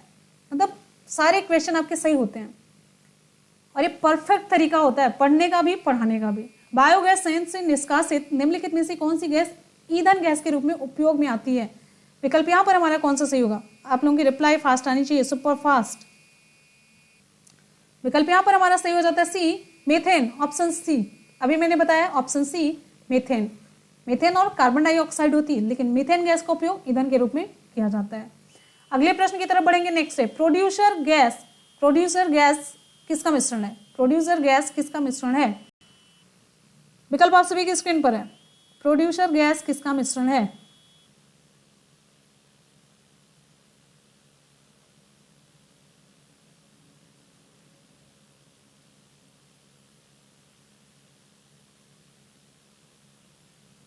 चलिए, प्रोड्यूसर गैस, विकल्प यहां पर हमारा सही हो जाता है ऑप्शन ए, कार्बन मोनोऑक्साइड और नाइट्रोजन। ध्यान रखिएगा, कार्बन मोनोऑक्साइड और यहाँ पर नाइट्रोजन है। और इससे पहले जो आप लोगों ने क्वेश्चन कवर किया है, इसमें पूछा गया आपसे वाटर गैस, जल गैस। जल क्या होता है? जल का सूत्र होता है H2O, तो यहाँ पर H2 रहेगा। ध्यान रखिएगा, ये थोड़ी सी ट्रिक है आपकी। जल गैस है तो जल का फॉर्मूला होता है H2O, अणुसूत्र होता है H2O, तो यहाँ पर H2 लगा रहेगा। और लेकिन यहाँ पर जब आपसे पूछा जाएगा प्रोड्यूसर गैस, तो ये है कार्बन मोनोऑक्साइड और नाइट्रोजन। कार्बन मोनोऑक्साइड तो सेम रहेगा दोनों में, नाइट्रोजन। भैया देखिए, प्रोड्यूसर कौन होता है? जो सबसे मेन आदमी होता है। सबसे मेन आदमी होता है ना कोई फिल्म बनाने के लिए, तो वैसे ही नाइट्रोजन सबसे मेन गैस है। मेन गैस कहने का मतलब मेन गैस इस सेंस में, भैया कितने % के साथ है? ये 78% के साथ पूरा अधिकार बनाए हुए, तो सबसे ज्यादा संख्या में है नाइट्रोजन। तो प्रोड्यूसर गैस कार्बन मोनोऑक्साइड और नाइट्रोजन का मिश्रण हो गया। हो गया भैया क्लियर? चलिए अगले प्रश्न की तरफ बढ़ेंगे। नेक्स्ट है, निम्न में से किसका प्रयोग नोदक या रॉकेटों में ईंधन के रूप में किया जा सकता है? किसका प्रयोग नोदक या रॉकेटों में ईंधन के रूप में किया जा सकता है? बड़ा इंपॉर्टेंट क्वेश्चन है, सभी स्टैंडर्ड लेवल के क्वेश्चन है।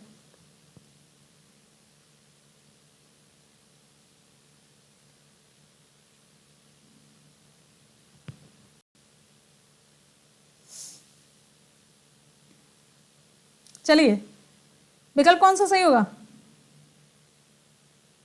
विकल्प यहां पर हमारा डी सही हो जाता है, द्रव हाइड्रोजन और द्रव ऑक्सीजन। द्रव हाइड्रोजन और द्रव ऑक्सीजन, ऑप्शन डी।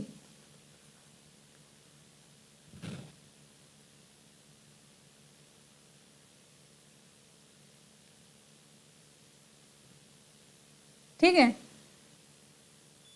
चलिए भैया आगे चलते हैं, आगे आगे देख लेते हैं, आगे जल्दी जल्दी से देख लेते हैं। वैसे भी किसी को सोना नहीं है, सोने नहीं देंगे, बता रहे हैं। कोई अगर सोया या फिर यहां से भगा, बायोगैस संयंत्र से ये हो गया क्या? हाँ, ये हो गया। आगे देख लेते हैं। निम्नलिखित जीवाश्म ईंधनों में से कौन स्वच्छतम ईंधन है? जीवाश्म ईंधन तो है, लेकिन स्वच्छ ईंधन माना जाता है। स्वच्छ अपेक्षाकृत आपके विकल्प में से सही हो रहे हैं ना? बधाई हो, बधाई हो भाई, बधाई हो।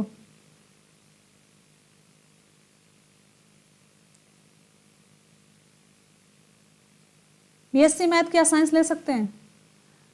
वैसे एक बड़ा कॉन्सेप्ट अभी क्लियर होगा, सब मैथ वाले मैथ ही लेंगे, साइंस वाले साइंस ही लेंगे, जहां तक मुझे लग रहा है। अभी देखते हैं क्या होता है। निम्नलिखित जीवाश्म ईंधनों में कौन स्वच्छतम ईंधन है? विकल्प यहाँ पर, वेरी गुड, बहुत बढ़िया, क्या बात है, कैसे सही हो रहा है, बहुत बढ़िया। विकल्प यहाँ पर हमारा प्राकृतिक गैस होगा, प्राकृतिक गैस होगा, प्राकृतिक गैस।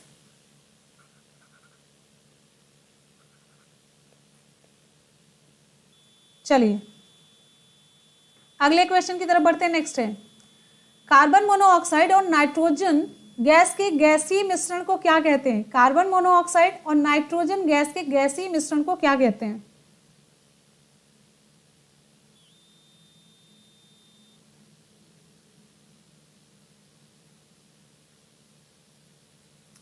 कार्बन मोनोऑक्साइड और नाइट्रोजन गैस के गैसीय मिश्रण को हम क्या कहते हैं?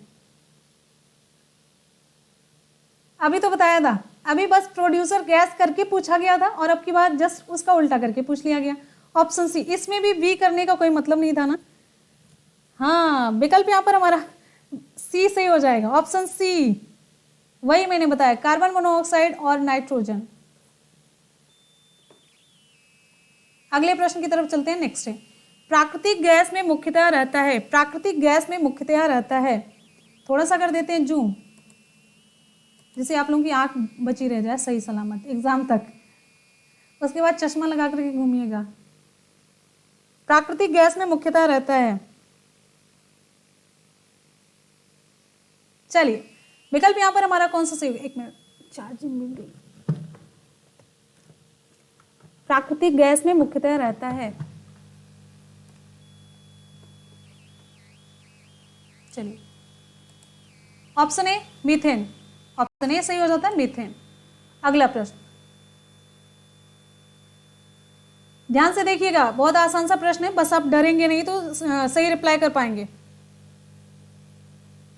नॉर्मल ब्यूटेन और आइसोब्यूटेन का द्रवीभूत किया हुआ मिश्रण क्या कहलाता है? नॉर्मल ब्यूटेन और आइसोब्यूटेन का द्रवीभूत किया हुआ मिश्रण क्या कहलाता है?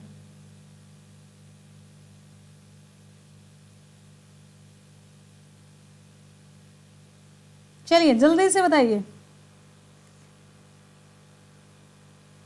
नॉर्मल ब्यूटेन और आइसोब्यूटेन को जब लिक्विफाइड कर दिया जाता है तो विकल्प यहां पर हमारा डी सही हो जाता है, द्रवित petroleum gas, liquefied petroleum gas, LPG, LPG, ठीक,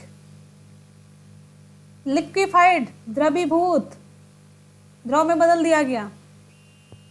अगला है, सुरक्षा की दृष्टि से खाना पकाने वाली जो एलपीजी गैस सिलेंडर में क्या भर करके गैस को गंधयुक्त बनाया जाता है? हम क्वेश्चन आपको करवा चुके हैं, ये क्वेश्चन आपको करवा चुके हैं।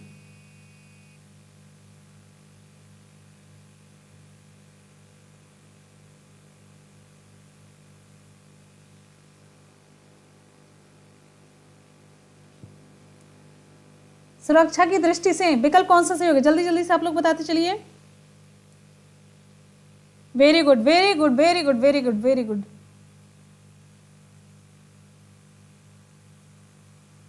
बहुत बढ़िया, वेरी गुड। ऑप्शन यहाँ पर हमारा सी से हो जाता है, मरकैप्टन, मरकैप्टन भर दिया जाता है जब गैस कभी खुली रहती है ना, तो ये पता चलता है अरे गैस बदबू कर रही है क्या, गैस खुली हुई है क्या, तो ये इसकी वजह से होता है, मरकैप्टन। अगले प्रश्न की तरफ बढ़ेंगे। नेक्स्ट है,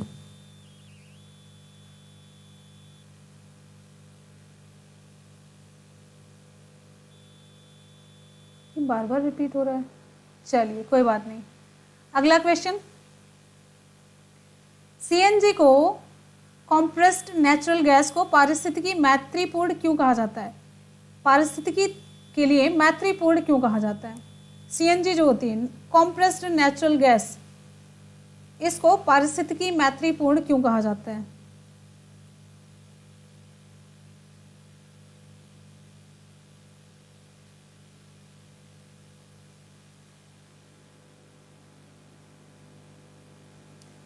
ध्यान से ऑप्शन पढ़ लीजिए। इसमें हाइड्रोजन अत्यंत कम मात्रा में है, इसका मुख्य घटक एथेन गैस है 80 से 90%, इसमें कार्बन मोनोऑक्साइड बहुत ही कम है, सीएनजी में होने वाले गैस पूर्ण रूप से जलते नहीं है, इसीलिए उत्सर्जन बहुत कम होता है। बड़े चालाक है, बहुत चालाक है, बहुत ही ज्यादा चालाक है। डी देखा नहीं, मतलब एक दो ऑप्शन सही नहीं देखे बड़े बड़े से अच्छे वाले, क्योंकि पारिस्थितिकी मैत्रीपूर्ण कहा गया और सारे विकल्प अच्छे लग रहे हैं तो विकल्प डी मार दिया।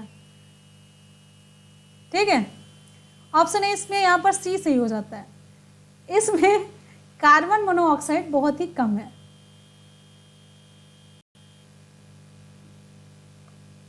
वेरी गुड, ऑप्शन सी, इसमें कार्बन मोनोऑक्साइड बहुत ही कम है।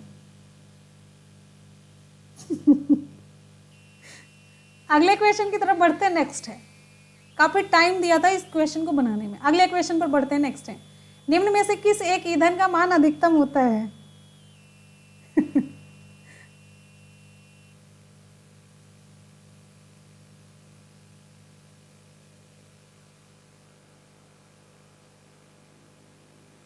चलिए, हमें पता है, हमारे बच्चों की हरकतें पता है।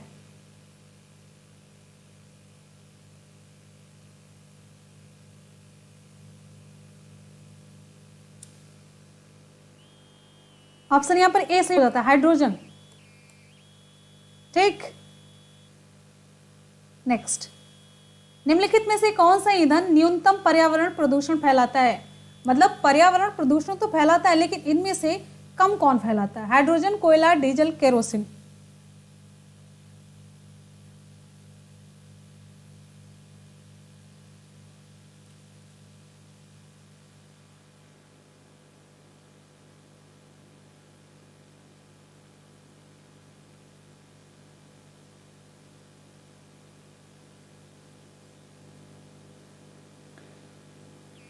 Very good, very good, very good, very good. Option A सही हो जाता है, हाइड्रोजन। Option A. अगले प्रश्न की तरफ बढ़ते हैं, नेक्स्ट है, रॉकेट को चलाने में जो प्रयुक्त ईंधन होता है वो क्या कहलाता है? रॉकेट को चलाने के लिए प्रयुक्त ईंधन को हम क्या कहते हैं? रॉकेट को चलाने में प्रयुक्त ईंधन को हम क्या कहते हैं?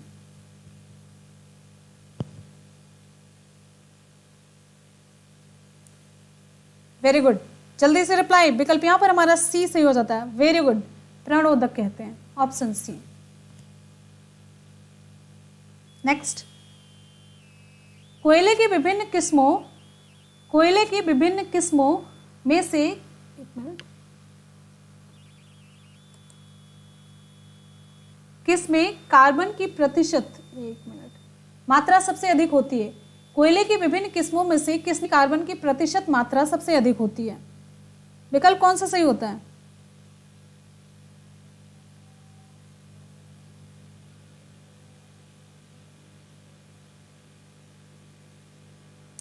वेरी गुड, कोयले की विभिन्न किस्मों में से किसमें कार्बन की प्रतिशत मात्रा सबसे अधिक होती है? हमने आपको पढ़ाया है, लेकिन आप फिर भी बोलेंगे, अभी देखते हैं कौन से रिप्लाई करते हैं। Option D, anthracite. वैसे सबकी सही हो गई, सबकी रिप्लाई सही है, एंथ्रासाइट। अगले प्रश्न की तरफ बढ़ते हैं, नेक्स्ट है, भूरा कोयला उत्तर दिख गया। ब्राउन कोल के नाम से कौन सा कोयला जाना जाता है? पीट है, लिग्नाइट है, विटुमिनस है, एंथ्रासाइट है।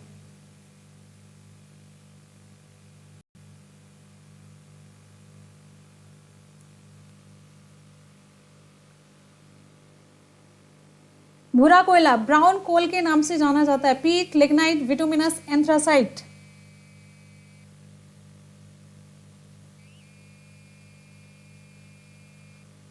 रमेश चंद्र केशरवानी, दिख रहा है। विकल्प यहां पर हमारा बी सही हो जाता है, लिग्नाइट।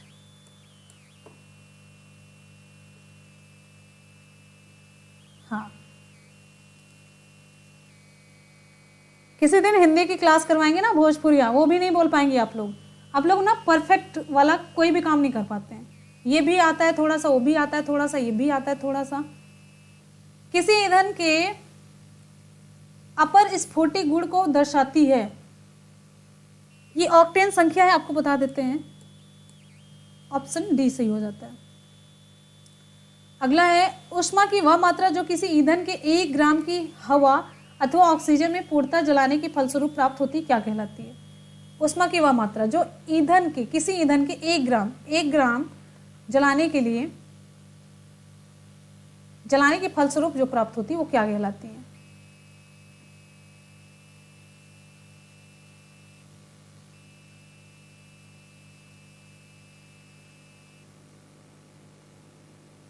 ऑप्शन यहां पर हमारा कौन सा सही होगा? सी सही हो जाता है, ऊष्मीयमान। ठीक है, अगला है,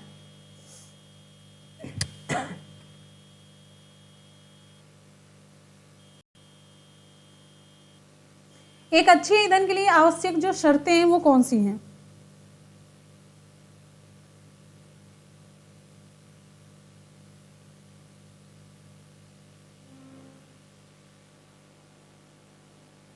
चलिए,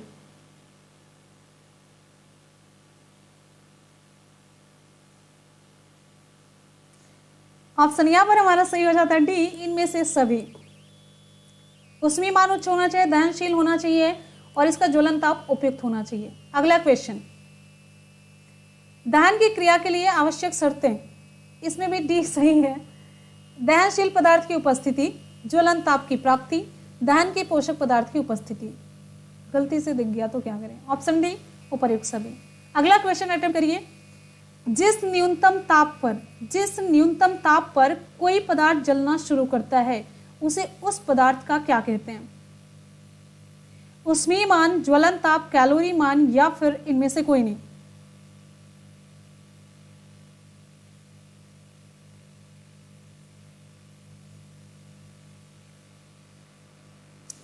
विकल्प कौन सा सही होगा? मुझे कुछ नहीं दिख रहा, अभी कुछ दिख ही नहीं रहा। क्लास चल रही है?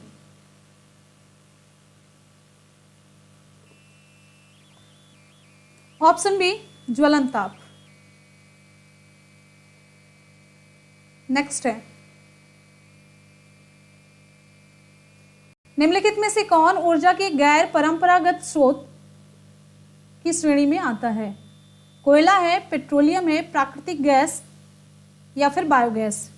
देखिए क्वेश्चन आप सभी की स्क्रीन पर है। निम्नलिखित में से कौन ऊर्जा के गैर परंपरागत स्रोत की श्रेणी में आता है? कोयला, पेट्रोलियम, प्राकृतिक गैस या फिर बायोगैस। बहुत ही आसान सा क्वेश्चन है, किसी का भी गलत नहीं होगा, किसी का भी गलत नहीं होगा।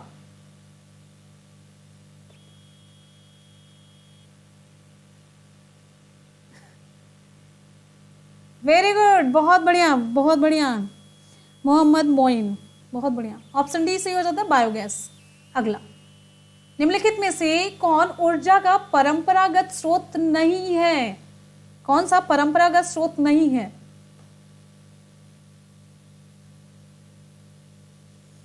प्राकृतिक गैस, खनिज तेल, कोयला या फिर भूतापीय ऊर्जा। विकल्प कौन सा सही होगा? चलिए भाई जल्दी जल्दी से रिप्लाई करते रहिए। मतलब सारी ताकत, सारी एनर्जी, पूरा जोश, पूरा जुनून एकदम से गायब, फुर, मतलब उड़ गया। सोते सोते, रात होते होते होते होते आपकी एनर्जी मतलब ऐसे गायब हो जाती कि जैसे लगता है कि अभी इधर से अगर थोड़ा सा भी टच कर दिया जाए तो इधर आप गिर जाएंगे, उधर से टच कर दिया जाए उधर गिर जाएंगे। दहाड़ने वाली फीलिंग नहीं आती है हमको। देखिए ऑप्शन यहाँ पर डी सही हो जाता है, भूतापीय ऊर्जा। वेरी गुड, बहुत बढ़िया, क्या बात है क्या बात है। निम्नलिखित में से किस प्रकार की ऊर्जा से सबसे कम वायु प्रदूषण होता है? कौन सी ऐसी ऊर्जा है जिससे कि सबसे कम वायु प्रदूषण होता है? विकल्प के अकॉर्डिंग चूज करना है।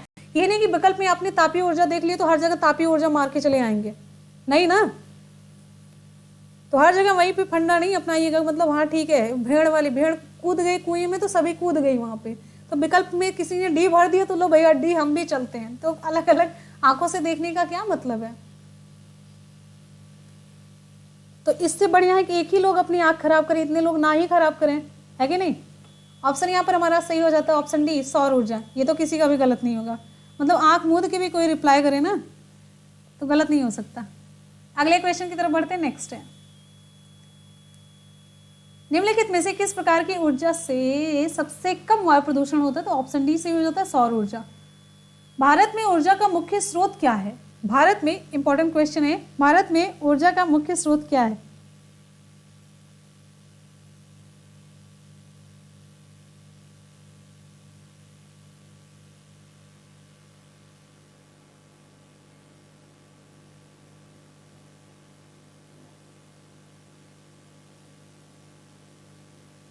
चलिए जल्दी से बताइए भाई।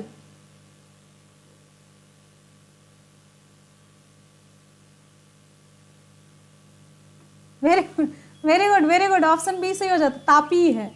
ऑप्शन यहाँ पर आपका बी सही हो जाता है। देखिए भारत में ऊर्जा का जो मुख्य स्रोत है वो आपकी तापीय ऊर्जा है। भारत में ऊर्जा का मुख्य स्रोत तापीय ऊर्जा है। ऑप्शन बी सही हो जाता है। ऑप्शन बी पर क्लिक करिए, 100% लॉक, ऑप्शन बी। अगले प्रश्न की तरफ बढ़ते हैं। नेक्स्ट है, भारत की पहली लहर ऊर्जा परियोजना निम्न में से किस स्थान पर स्थापित की गई? लहर ऊर्जा परियोजना निम्नलिखित में से किस स्थान पर स्थापित की गई? ध्यान से क्वेश्चन देखिए, ध्यान से क्वेश्चन देखिए।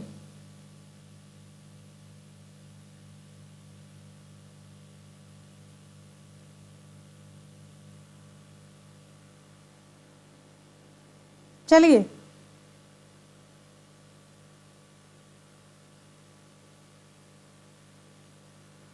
जल्दी से, बहुत बढ़िया। विकल्प यहाँ पर हमारा सही हो जाता है ऑप्शन बी, बिझिंजाम में। ऑप्शन ये सही हो जाता है, बिझिंजाम, ऑप्शन बी। आप लोग खोज सकते हैं बिझिंजाम कहां पर है, बिझिंजाम कहां पर है?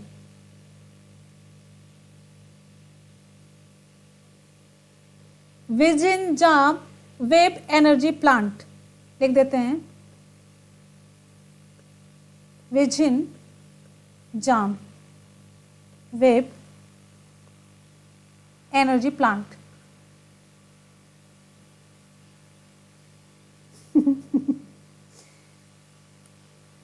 चलिए खोज के बताइएगा, विकल्प दे दें?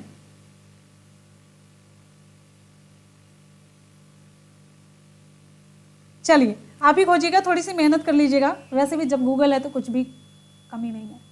अगले प्रश्न की तरफ बढ़ते हैं। नेक्स्ट है, चेन्नई के समीप कल्पक्कम नामक स्थान पर निम्न में से किसकी स्थापना की गई? अखबारी कागज संयंत्र की, लिग्नाइट कारखाना, नाभिकीय ऊर्जा संयंत्र या फिर तेल शोधन संयंत्र की? विकल्प कौन सा सही होगा?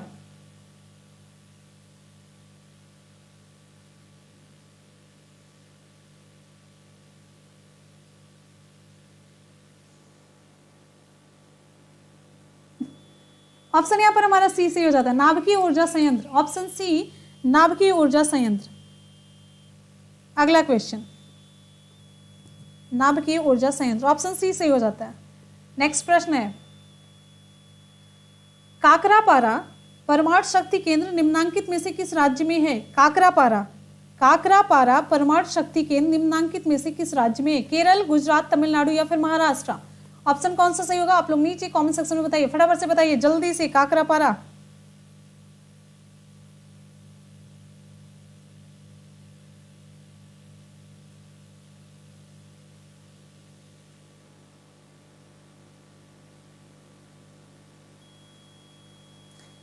Very good. विकल्प कौन सा सही हो जाता है? ऑप्शन हमारा बी सही हो जाता है, 100% लॉक कर देते हैं ऑप्शन बी, गुजरात। अगले क्वेश्चन की तरफ बढ़ते हैं। नेक्स्ट है, भारत का प्रथम परमाणु ऊर्जा उत्पादन केंद्र कौन सा है? इंपॉर्टेंट क्वेश्चन, ये दूसरों को भी नींद लगा देगी आस्था। भारत का प्रथम परमाणु ऊर्जा उत्पादन केंद्र है, ऐसे बच्चों से बड़ा सावधान रहना चाहिए, खुद सोते हैं नहीं, दूसरों को सुला देंगे और खुद पढ़ते रहते हैं, ध्यान रखिएगा। भारत का प्रथम परमाणु ऊर्जा उत्पादन केंद्र नरौरा जो कि उत्तर प्रदेश में है, कल्पक्कम तमिलनाडु में, तारापुर महाराष्ट्र में या फिर काकरापारा गुजरात में? विकल्प कौन सा सही होगा? वेरी गुड, बहुत इंपॉर्टेंट क्वेश्चन है, ऑप्शन सी सही हो जाता है, तारापुर, महाराष्ट्र का तारापुर। ऑप्शन सी, भारत का प्रथम परमाणु ऊर्जा उत्पादन केंद्र महाराष्ट्र का तारापुर है, ऑप्शन सी। अगले क्वेश्चन पर चलते हैं। नेक्स्ट है, भूतापीय ऊर्जा पर आधारित मानकीकरण बिजली संयंत्र किस राज्य में स्थित है? अरुणाचल प्रदेश, हिमाचल प्रदेश, जम्मू और कश्मीर या फिर उत्तराखंड? विकल्प कौन सा सही होगा?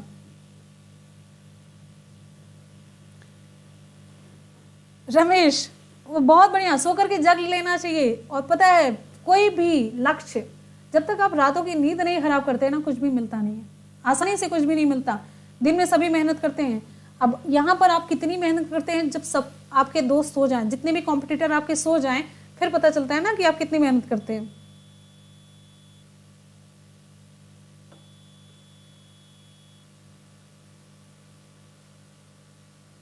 खाना तो हमने भी नहीं खाया। विकल्प यहाँ पर हमारा सी सही हो सॉरी ऑप्शन हमारा बी सही हो जाता है, हिमाचल प्रदेश। आप लोगों के सी देख के ना, option B Himachal Pradesh, option B. भूतापीय ऊर्जा पर आधारित मानकीकरण बिजली संयंत्र किस राज्य में है? ऑप्शन बी सही हो जाता है, हिमाचल प्रदेश। विकल्प में से आपका ऑप्शन बी सही हो जाता है, हिमाचल प्रदेश। अगला क्वेश्चन है, देश में कुल विद्युत उत्पादन में ताप विद्युत का योगदान कितना है? देश के कुल विद्युत उत्पादन में ताप विद्युत का योगदान कितना है?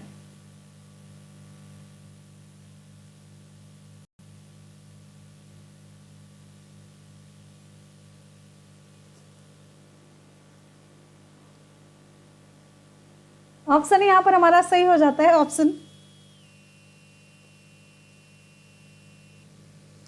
Very good. ऑप्शन यहां पर हमारा बी सही हो जाता है, 70%। ऑप्शन बी सही हो जाता है 70%। देश में कुल विद्युत उत्पादन में ताप विद्युत का योगदान है 70%। अगला हमारा क्वेश्चन है तालचर एवं इन्नौर उल्लेखनीय है किसके लिए? तालचर और इन्नौर किसके लिए उल्लेखनीय है?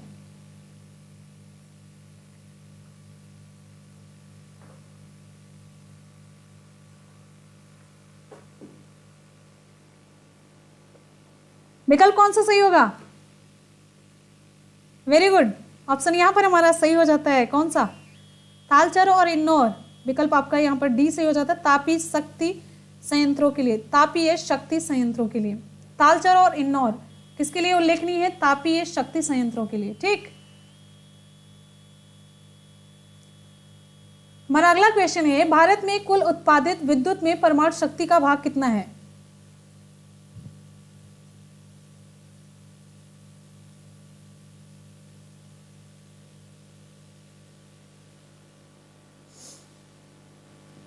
विकल्प कौन सा सही होगा? 2%, 3%, 4% या फिर 5%? ऑप्शन यहाँ पर हमारा सही हो जाता है ऑप्शन ए 2%। तापीय ऊर्जा का आप लोगों ने देखा ना 70% है, इसलिए इससे रिलेटेड क्वेश्चन पूछा गया। तो भारत में ऊर्जा उत्पादन का जो मुख्य स्रोत है, मतलब किससे सबसे ज्यादा ऊर्जा का उत्पादन हो रहा है? तापीय ऊर्जा का 70% है। परमाणु शक्ति 2%। अगले प्रश्न की तरफ बढ़ते हैं। नेक्स्ट है भारत का कौन सा राज्य सौर ऊर्जा उत्पादन में अग्रणी है? भारत में कौन सा राज्य ऊर्जा उत्पादन में अग्रणी है? विकल्प कौन सा सही होगा? गुजरात, राजस्थान, हरियाणा या फिर उत्तर प्रदेश? भारत का कौन सा राज्य ऊर्जा उत्पादन में अग्रणी है? विकल्प यहां पर हमारा बी सही हो जाता है, राजस्थान। राजस्थान, ऑप्शन बी सही हो जाता है, राजस्थान। 100% लॉक कर दिया जाए, ऑप्शन बी।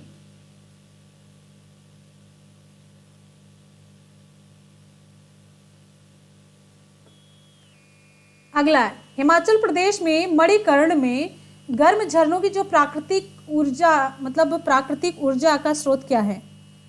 हिमाचल प्रदेश में मणिकर्ण में गर्म झरनों की जो प्राकृतिक ऊर्जा है उसका स्रोत क्या है?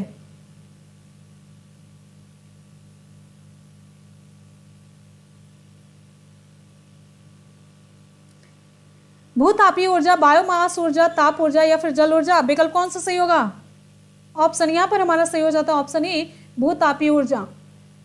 ठीक है, अगला क्वेश्चन, भारत की प्रथम जल विद्युत परियोजना कौन सी है? भारत की प्रथम जल विद्युत परियोजना कौन सी है? अब कुछ क्वेश्चंस ऐसे जिसकी रिप्लाई आपको डायरेक्ट करनी है। भारत की प्रथम जल विद्युत परियोजना कौन सी है? भारत की प्रथम जल विद्युत परियोजना, इंपॉर्टेंट क्वेश्चन है, जल विद्युत परियोजना कौन सी है? भारत की प्रथम जल विद्युत परियोजना, देखिए आपको विकल्प भी दे देते हैं, शिव समुद्रम परियोजना, महात्मा गांधी परियोजना या फिर भाखड़ा नांगल परियोजना। नहीं, देखिए भारत की प्रथम जल विद्युत जो परियोजना है ये है शिव समुद्रम।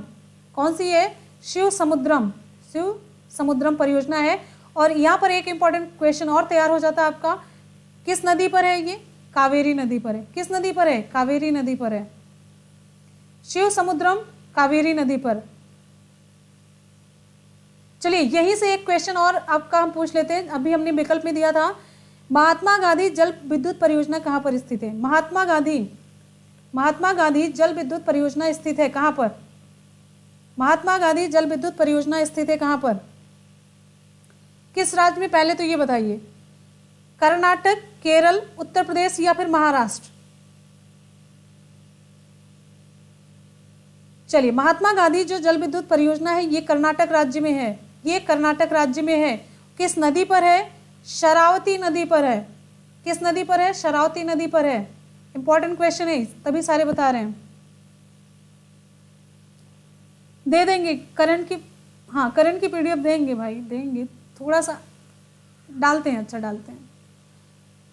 एक और विद्युत परियोजना है, जल विद्युत परियोजना, आपने सुना होगा दुलहस्ती, बड़ी इंपॉर्टेंट है। दुलहस्ती जल विद्युत परियोजना ये कहां पर है? राज्य या केंद्र शासित प्रदेश का नाम आपको बताना है। दुलहस्ती जल विद्युत परियोजना ये कहाँ पर है? दुलहस्ती जल विद्युत परियोजना, ये आप बताइए, कोई अगर बताए।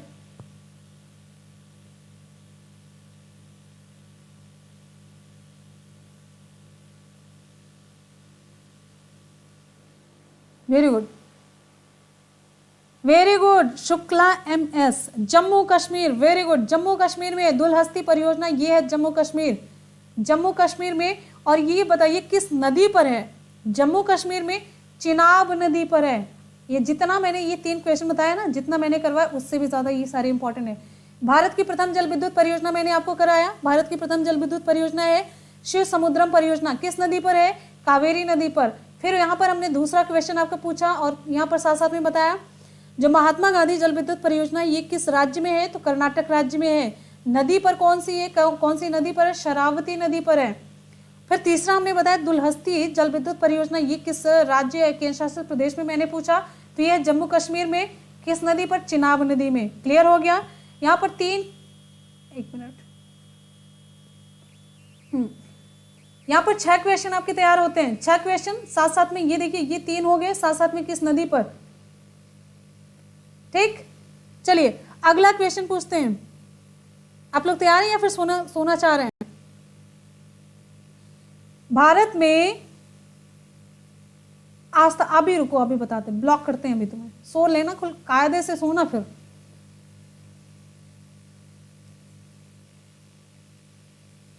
ठीक है सूरज, माइंड कर लिया, मतलब बात तो दिमाग में रख ली है।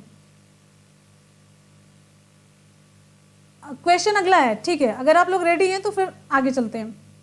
भारत में प्रथम जल विद्युत परियोजना, ध्यान से सुनिएगा, भारत में प्रथम जल विद्युत परियोजना, देखो ये लोग सोने के चक्कर में ना, क्वेश्चन है भारत में प्रथम जल विद्युत केंद्र की स्थापना कब की गई? 1890, 1892, 1897। 3 विकल्प देते हैं, 4 का छोड़ देते हैं, 4 में आप लोग और कंफ्यूज हो जाएंगे।